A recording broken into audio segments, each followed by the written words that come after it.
ನಮಸ್ತೆ Karnataka digital book Kannada YouTube ಚಾನಲ್ಗೆ ಸ್ವಾಗತ ಸುಸ್ವಾಗತ.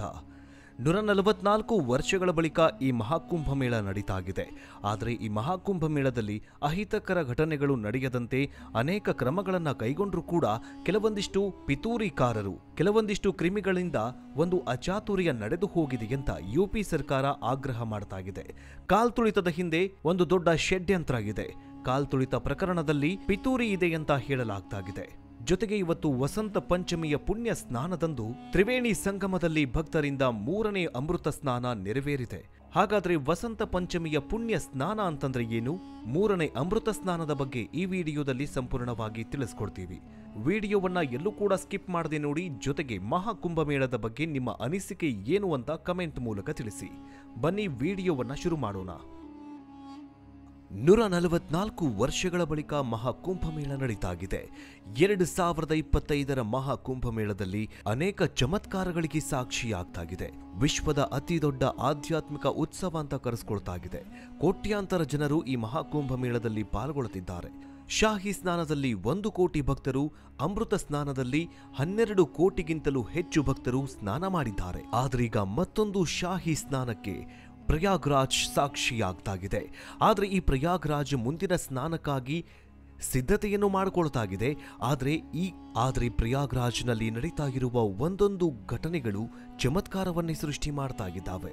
ಈ ಕುಂಭಮೇಳದಲ್ಲಿ ಅದೆಷ್ಟೋ ಸಾಧು ಸಂತರು, ಅಘೋರಿಗಳು, ನಾಗಾ ಸಾಧುಗಳು ಬಂದು ಪವಿತ್ರ ಗಂಗಾ ಸ್ನಾನ ಮಾಡ್ತಿದ್ದಾರೆ. ಅದೆಷ್ಟೋ ಶಿವನ ಆರಾಧಕರು ಗಂಗೆಯಲ್ಲಿ ಮಿಂದೆದ್ದು ಪವಿತ್ರ ಪಾವನರಾಗ್ತಿದ್ದಾರೆ. ಜಗತ್ತಿನ ಅತಿದೊಡ್ಡ ಧಾರ್ಮಿಕ ಉತ್ಸವ ಕುಂಭಮೇಳಕ್ಕೆ ಫೆಬ್ರವರಿ 3ರ ಸೋಮವಾರ ಮತ್ತೊಂದು ಸುತ್ತಿನ ಕೋಟ್ಯಾಂತರ ಭಕ್ತರು ಹರಿದು ಬರ್ತಿದ್ದಾರೆ. ವಸಂತ ಪಂಚಮಿಯ ಪವಿತ್ರ ದಿನವಾಗಿದ್ದ ಇಂದು ತ್ರಿವೇಣಿ ಸಂಗಮದಲ್ಲಿ ಭಕ್ತರು 3ನೇ ಅಮೃತ ಸ್ನಾನ ಮಾಡಿದ್ದಾರೆ. ಕುಂಭಮೇಳದಲ್ಲಿ ಬೆಳಗಿನ ಜಾವವೇ ಲಕ್ಷಾಂತರ ಭಕ್ತರು ಪವಿತ್ರ ಸ್ನಾನ ಮಾಡಿದ್ದಾರೆ. ಬೂದಿ ಹಚ್ಚಿದ ನಾಗಸಾಧುಗಳು ಸ್ನಾನ ಮಾಡಿದ್ರು. ನಂತರ ಇತರೆ ಭಕ್ತರು ಸ್ನಾನ ಮಾಡುವುದರೊಂದಿಗೆ ಆಚರಣೆ ಪ್ರಾರಂಭವಾಗುತ್ತೆ. ಮಹಾಕುಂಭಮೇಳ ಪ್ರಾರಂಭವಾದಾಗಿನಿಂದ ಸ್ನಾನ ಮಾಡುವವರ ಸಂಖ್ಯೆ ಇದುವರೆಗೂ 35 ಕೋಟಿಗೂ ಹೆಚ್ಚು ಅಂತ ಹೇಳಲಾಗಿದೆ.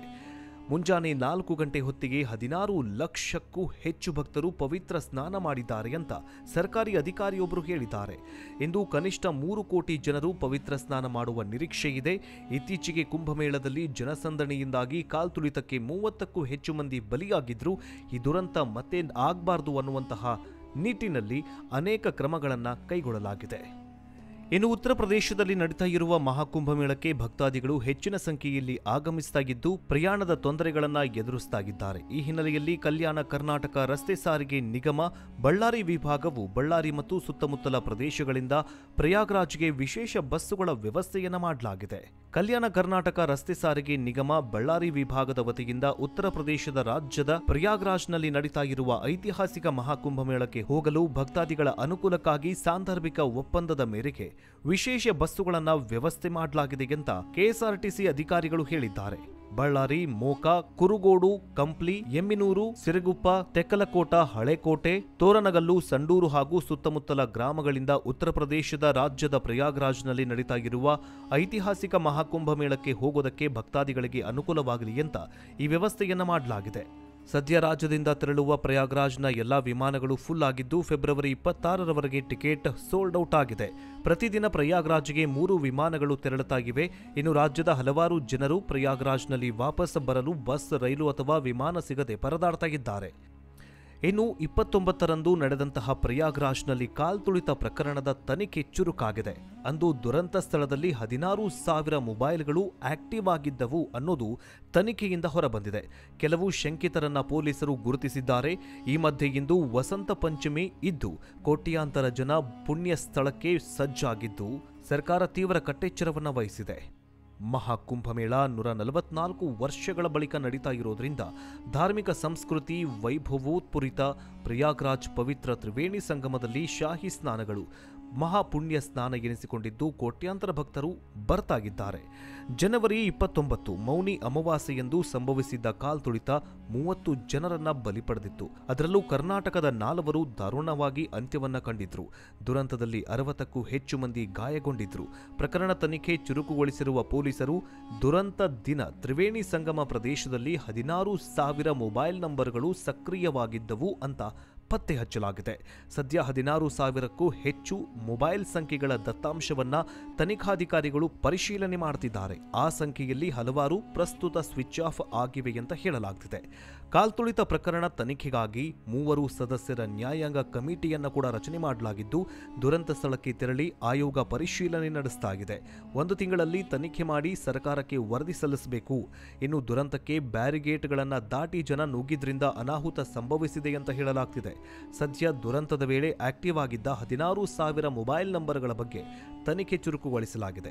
ಸಿಸಿಟಿವಿ ದೃಶ್ಯಗಳನ್ನು ಸಂಗ್ರಹಿಸಲಾಗಿದ್ದು, ಶಂಕಿತರನ್ನ ಗುರುತು ಪತ್ತೆ ಹಚ್ಚಲಾಗಿದೆ ಅಂತ ಹೇಳಲಾಗಿದೆ.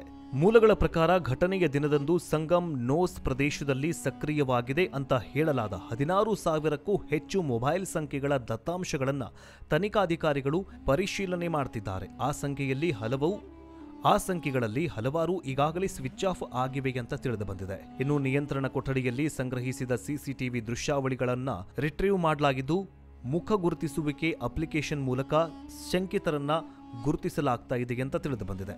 ಇನ್ನು ವಸಂತ ಪಂಚಮಿಯ ಸಂದರ್ಭದಲ್ಲಿ ಸೋಮವಾರ ಬೆಳಗ್ಗೆ ನಡೀತಾ ಇರುವ 3ನೇ ಅಮೃತ ಮಹಾಸ್ನಾನಕ್ಕೆ ಪೊಲೀಸರು ಎಚ್ಚರಿಕೆಯಿಂದ ಇರುವಂತೆ ಹೇಳಿದ್ದಾರೆ. ಇನ್ನು 4ನೇ ಸ್ನಾನವು ಫೆಬ್ರವರಿ 12ರಂದು ಮಾಘ ಪೂರ್ಣಿಮೆಯಂದು ನಡೆಯಲಿದ್ದು, ಕೊನೆಯ ಫೆಬ್ರವರಿ 26ರಂದು ಮಹಾಶಿವರಾತ್ರಿಯಂದು ಕೊನೆಯ ಗಂಗಾ ಸ್ನಾನ ನಡೆಯಲಿದೆ. ಮೌನಿ ಅಮಾವಾಸ್ಯೆಯ ಪವಿತ್ರ ಸ್ನಾನದ ಹಬ್ಬದಲ್ಲಿ ಪವಿತ್ರ ಸ್ನಾನಕ್ಕಾಗಿ ಭಾರೀ ಜನಸಮೂಹ ಜಮಾವಣೆಯಾಗ್ತಾ ಇರೋದ್ರಿಂದ ಉಂಟಾದ ಕಾಲ್ತುಳಿತದಲ್ಲಿ 30 ಮಂದಿ ಸಾವಿಗೀಡಾಗಿದ್ರು. ಅವರಲ್ಲಿ ಹೆಚ್ಚಿನವರು ಬಿಹಾರದವರೇ ಆಗಿದ್ದಾರೆ. ಇನ್ನು 60 ಮಂದಿ ಭಕ್ತರು ಗಾಯಗೊಂಡಿದ್ದಾರೆ. ಅವರೆಲ್ಲರನ್ನ ಆಸ್ಪತ್ರೆಗೆ ದಾಖಲಿಸಲಾಗಿದೆ. ಇನ್ನು ಈ ಕಾಲ್ತುಳಿತದ ಹಿಂದೆ ಪಿತೂರಿ ಇದೆ ಅಂತ ಯುಪಿ ಸರ್ಕಾರ ಆಗ್ರಹ ಮಾಡ್ತಾ ಇದೆ. ಆದರೆ ಅದೇನೇ ಆಗಲಿ, ಇಂತಹ ಸಂದರ್ಭದಲ್ಲಿ ಪಿತೂರಿ ಆಗಿರಬಹುದು ಅಥವಾ ಬೇರೆ ಏನೇ ಆಗಿದ್ರೂ ಕೂಡ ಯಾವುದನ್ನು ಕೂಡ ಮಾಡಬಾರದಿತ್ತು. ಆದರೆ ಕೈ ಮೀರಿ ನಡೆದು ಹೋಗಿದೆ. ಅದೇನೇ ಆಗಲಿ, ದ್ವೇಷದಿಂದ ಕಾಲ್ತುಳಿತ ಸಂಭವಿಸೋ ಹಾಗೆ ಮಾಡಿದ್ರು ಅಥವಾ ಯಾರಿಗೂ ಗೊತ್ತಿಲ್ಲದ ಹಾಗೆ ಕಾಲ್ತುಳಿತವಾಯ್ತೋ ಗೊತ್ತಿಲ್ಲ. ಆದರೆ 30ಕ್ಕೂ ಹೆಚ್ಚು ಮಂದಿ ಬಲಿಯಾಗಿರೋದಂತೂ ಸತ್ಯ. ಇನ್ನು ಉತ್ತರ ಪ್ರದೇಶದಲ್ಲಿ ನಡೀತಾ ಇರುವ ಮಹಾಕುಂಭಮೇಳಕ್ಕೆ ಭಕ್ತಾದಿಗಳು ಹೆಚ್ಚಿನ ಸಂಖ್ಯೆಯಲ್ಲಿ ಆಗಮಿಸುತ್ತಿದ್ದು, ಪ್ರಯಾಣದ ತೊಂದರೆಗಳನ್ನು ಎದುರಿಸುತ್ತಿದ್ದಾರೆ. ಈ ಹಿನ್ನೆಲೆಯಲ್ಲಿ ಕಲ್ಯಾಣ ಕರ್ನಾಟಕ ರಸ್ತೆ ಸಾರಿಗೆ ನಿಗಮ ಬಳ್ಳಾರಿ ವಿಭಾಗವು ಬಳ್ಳಾರಿ ಮತ್ತು ಸುತ್ತಮುತ್ತಲ ಪ್ರದೇಶಗಳಿಂದ ಪ್ರಯಾಗ್ರಾಜ್ಗೆ ವಿಶೇಷ ಬಸ್ಸುಗಳ ವ್ಯವಸ್ಥೆಯನ್ನು ಮಾಡಲಾಗಿದೆ. ಕಲ್ಯಾಣ ಕರ್ನಾಟಕ ರಸ್ತೆ ಸಾರಿಗೆ ನಿಗಮ ಬಳ್ಳಾರಿ ವಿಭಾಗದ ವತಿಯಿಂದ ಉತ್ತರ ಪ್ರದೇಶದ ರಾಜ್ಯದ ಪ್ರಯಾಗ್ರಾಜ್ನಲ್ಲಿ ನಡೀತಾ ಇರುವ ಐತಿಹಾಸಿಕ ಮಹಾಕುಂಭಮೇಳಕ್ಕೆ ಹೋಗಲು ಭಕ್ತಾದಿಗಳ ಅನುಕೂಲಕ್ಕಾಗಿ ಸಾಂದರ್ಭಿಕ ಒಪ್ಪಂದದ ಮೇರೆಗೆ ವಿಶೇಷ ಬಸ್ಸುಗಳನ್ನು ವ್ಯವಸ್ಥೆ ಮಾಡಲಾಗಿದೆ ಅಂತ ಕೆಎಸ್ಆರ್ಟಿಸಿ ಅಧಿಕಾರಿಗಳು ಹೇಳಿದ್ದಾರೆ. ಮಹಾಕುಂಭಮೇಳದಲ್ಲಿ ಯಾವುದೇ ಅಹಿತಕರ ಘಟನೆ ನಡೆಯದಿರಲಿ ಅಂತ ನಾವು ಕೂಡ ಭಾವಿಸೋಣ. ಆ ದೇವರಲ್ಲಿ ಪ್ರಾರ್ಥನೆ ಮಾಡಿಕೊಳ್ಳೋಣ. ಮುಂದಿನ ವಿಡಿಯೋದಲ್ಲಿ ಸಿಗೋಣ. ಜೈ ಹಿಂದ್, ಜೈ ಕರ್ನಾಟಕ. ನಡೀತಾ ಇರುವ ಮಹಾಕುಂಭಮೇಳಕ್ಕೆ ಭಕ್ತಾದಿಗಳು ಹೆಚ್ಚಿನ ಸಂಖ್ಯೆಯಲ್ಲಿ ಆಗಮಿಸುತ್ತಿದ್ದು, ಪ್ರಯಾಣದ ತೊಂದರೆಗಳನ್ನು ಎದುರಿಸುತ್ತಿದ್ದಾರೆ. ಈ ಹಿನ್ನೆಲೆಯಲ್ಲಿ ಕಲ್ಯಾಣ ಕರ್ನಾಟಕ ರಸ್ತೆ ಸಾರಿಗೆ ನಿಗಮ ಬಳ್ಳಾರಿ ವಿಭಾಗವು ಬಳ್ಳಾರಿ ಮತ್ತು ಸುತ್ತಮುತ್ತಲ ಪ್ರದೇಶಗಳಿಂದ ಪ್ರಯಾಗ್ರಾಜ್ಗೆ ವಿಶೇಷ ಬಸ್ಸುಗಳ ವ್ಯವಸ್ಥೆಯನ್ನು ಮಾಡಲಾಗಿದೆ. ಕಲ್ಯಾಣ ಕರ್ನಾಟಕ ರಸ್ತೆ ಸಾರಿಗೆ ನಿಗಮ ಬಳ್ಳಾರಿ ವಿಭಾಗದ ವತಿಯಿಂದ ಉತ್ತರ ಪ್ರದೇಶದ ರಾಜ್ಯದ ಪ್ರಯಾಗ್ರಾಜ್ನಲ್ಲಿ ನಡೀತಾ ಇರುವ ಐತಿಹಾಸಿಕ ಮಹಾಕುಂಭಮೇಳಕ್ಕೆ ಹೋಗಲು ಭಕ್ತಾದಿಗಳ ಅನುಕೂಲಕ್ಕಾಗಿ ಸಾಂದರ್ಭಿಕ ಒಪ್ಪಂದದ ಮೇರೆಗೆ ವಿಶೇಷ ಬಸ್ಸುಗಳನ್ನು ವ್ಯವಸ್ಥೆ ಮಾಡಲಾಗಿದೆ ಅಂತ ಕೆಎಸ್ಆರ್ಟಿಸಿ ಅಧಿಕಾರಿಗಳು ಹೇಳಿದ್ದಾರೆ. ಮಹಾಕುಂಭಮೇಳದಲ್ಲಿ ಯಾವುದೇ ಅಹಿತಕರ ಘಟನೆ ನಡೆಯದಿರಲಿ ಅಂತ ನಾವು ಕೂಡ ಭಾವಿಸೋಣ. ಆ ದೇವರಲ್ಲಿ ಪ್ರಾರ್ಥನೆ ಮಾಡಿಕೊಳ್ಳೋಣ. ಮುಂದಿನ ವಿಡಿಯೋದಲ್ಲಿ ಸಿಗೋಣ. ಜೈ ಹಿಂದ್, ಜೈ ಕರ್ನಾಟಕ.